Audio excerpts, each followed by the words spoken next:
નવસારી જિલ્લાના સૌથી મહત્વના પર્યટન સ્થળ ઐતિહાસિક દાંડીના સોલ્ટ મેમોરિયલમાં 6 વર્ષમાં ટુરિસ્ટોની સંખ્યા વધવા યા સ્થિર રહેવાની જગ્યાએ અડધી થઈ ગઈ છે.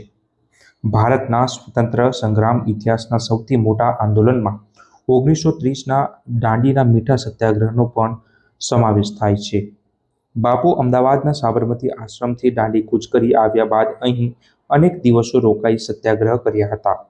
આ ઐતિહાસિક ઘટનાની યાદ તાજી કરવા દાંડીના નેશનલ સોલ્ટ સત્યાગ્રહ મેમોરિયલ બનાવાયું, જેનું ઉદ્ઘાટન વડાપ્રધાન નરેન્દ્ર મોદી 30 જાન્યુઆરી 2019ના રોજ કર્યું હતું. અંદાજે 100 કરોડથી વધુના ખર્ચે મેમોરિયલ બનાવાયા બાદ અહીં પ્રવાસી ગૃહ પણ પાછળથી બનાવાયું. જો કે છેલ્લા 3 વર્ષથી આ મેમોરિયલમાં પ્રવાસીઓની સંખ્યામાં ચિંતાજનક હદે ઘટી છે. આંકડાકીય વિગત જોઈએ તો પ્રથમ વર્ષે 11 મહિનામાં 4.60 લાખ પ્રવાસી આવ્યા. બાદમાં 1 થી 1.5 વર્ષ કોરોનાની અસર દેખાઈ, પણ બાદમાં 2022માં 3.5 લાખ, 2023માં 3,12,000, 2024માં ઘટીને 2,31,000, 2025ના 8 મહિનામાં માત્ર 1,60,000 જેટલા જ પ્રવાસીઓ આવ્યા છે. તો ચાલો જાણીએ શું છે તેનું કારણ અને કઈ વ્યવસ્થા એવી ઊભી થવી જોઈએ જેથી કરીને પ્રવાસીઓની સંખ્યામાં વધારો થાય. તો ચાલો જાણીએ. ત્યાંના જે દાંડીના કાળુભાઈ ડાંગર છે તેમણે વિગતવાર માહિતી આપી.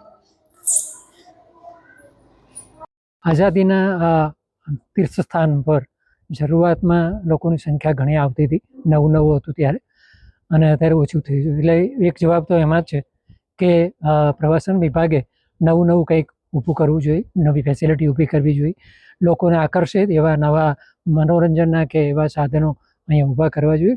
ટૂંકમાં એકનું એક જોવા માટે લોકો ઓછા આવે એટલે ઘટાડો થયો છે.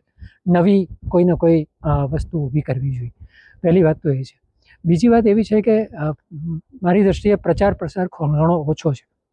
એટલે પ્રચાર પ્રસારનું કામ પણ, દાખલા તરીકે રેલવે સ્ટેશન છે, બસ સ્ટેશન છે, એરપોર્ટ છે, આપણો હાઈવે છે, એના ઉપર આ રાષ્ટ્રીય મીઠા સત્યાગ્રહ સ્મારકની જાહેરાત કરીને લોકોને ખ્યાલ આવે કે આવી એક વસ્તુ અહીંયા છે. અત્યારે તો સોશિયલ મીડિયામાં પણ ઘણું કરી શકાય. એટલે મારી એ પણ વિનંતી છે કે ટૂંકમાં પ્રચાર પ્રસારનું કામ હજુ ઘણું કરી શકાય ને એના લીધે આપણે સંખ્યામાં વધારો કરી શકીએ એમ છે. ત્રીજી વસ્તુ છે કે આવા જે જગ્યાઓ છે એમના લોકો આવે એના માટે ઇન્ફ્રાસ્ટ્રક્ચર, જે માળખાગત સુવિધાઓ છે એમાં વધારો થવો જોઈએ. દાખલા તરીકે રોડ પહોળો કરવાની વાત છે, મંજૂર થયો અને કેટલો સમય થયો, પણ વિલંબથી હજુ સુધી એ રોડ થયો નથી.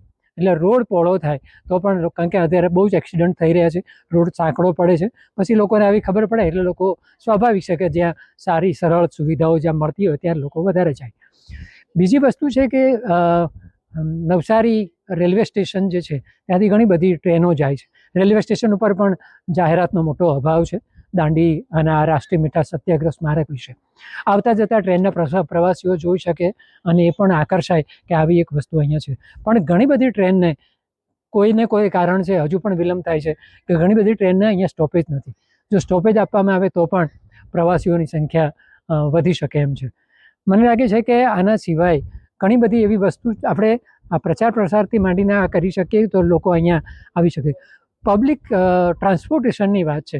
અમે ઘણા વખતથી કીધું છે કે આના માટે સુધારો થવો જોઈએ, પણ એસટી નિગમની બસ છે એ કોઈ દિવસ સમયસર આવતી નથી, લોકોને એના ઉપર ભરોસો નથી, અને છેલ્લી ઘડીએ બીજે ક્યાંકથી નક્કી કરેલી હોય એટલે ના આવે એટલે કેન્સલ કરે. આવા ઘણા બનાવો બન્યા છે અને લોકો અહીંયા, ઘણા બધા લોકો ખાસ કરીને જે સ્મારક છે એ બંધ થવાના સામે ખૂબ એના હેરાન થાય છે. અને સ્વાભાવિક છે કે હેરાન થાય બીજા લોકોને પણ કે ત્યાં આવી પરિસ્થિતિ છે. મને લાગે છે કે એના ઉકેલ માટે અત્યારે નવસારી શહેરી સર્વિસ, બસ સર્વિસ છે એને અહીંયા સુધી લંબાવવી જોઈએ, અથવા એવી જ બસ સેવા નિયમિત રીતે, લોકોને ભરોસો હોય પ્રવાસીઓને કે મને બસ મળશે તો લોકો આવે. આજે એ જ મોટી તકલીફ છે, એના લીધે લોકો પરેશાન થાય છે. બીજી એક વસ્તુ છે જે આમ લાંબા ગાળે જરૂરી છે, ગામ અને સ્મારક એ બંનેના અસ્તિત્વનો સવાલ છે, અને એ છે પ્રોટેક્શન વોલ. સંરક્ષણ દિવાલ જો દરિયા નહીં થાય તો ભવિષ્યમાં આ સ્મારક અને ગામનો અસ્તિત્વનો સવાલ છે. ઘણી વખત આપણા મીડિયાના માધ્યમથી કહેવામાં આવ્યું છે પણ એનો અમલ ત્વરિત થતો નથી, એટલે મને લાગે છે કે ફરી વખત કહેવું પડે. અત્યારે આપણું સેન્ટ્રલ ગવર્મેન્ટ અને સ્ટેટ ગવર્મેન્ટ ગુજરાત ખાસ કરીને પ્રવાસન ક્ષેત્રે ખૂબ સરસ રીતે આ બધા એમનું લઈ રહી છે, પ્રચાર પ્રસાર પણ કરી રહી છે. ત્યારે મારે કહેવું જોઈએ, દાખલા તરીકે રેલવે સ્ટેશન પર તીર્થસ્થાનોના ફોટોગ્રાફ છે. આ પણ આઝાદીનું તીર્થસ્થાન જ છે. મને લાગે છે કે એને પ્રાયોરિટી ગણીને એના પ્રચાર પ્રસારમાં આપણે સૌએ લાગી જવું જોઈએ.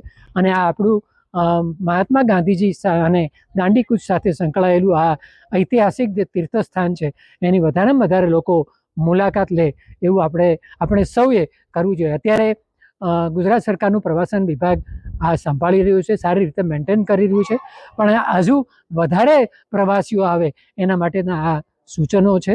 અને મને લાગે છે કે એનો અમલ થશે એવી આશા રાખું છું. શરૂઆત થઈ આપણે મોદી સાહેબે જ્યારે એને રાષ્ટ્રને અર્પણ કર્યું પછી તરત મારે કહેવું જોઈએ કે દરરોજના 1000થી 1500 લોકો આવતા હતા. અને શનિ રવિ જાહેર રજાઓ અને વેકેશનમાં લગભગ 5000 લોકો આવતા હતા.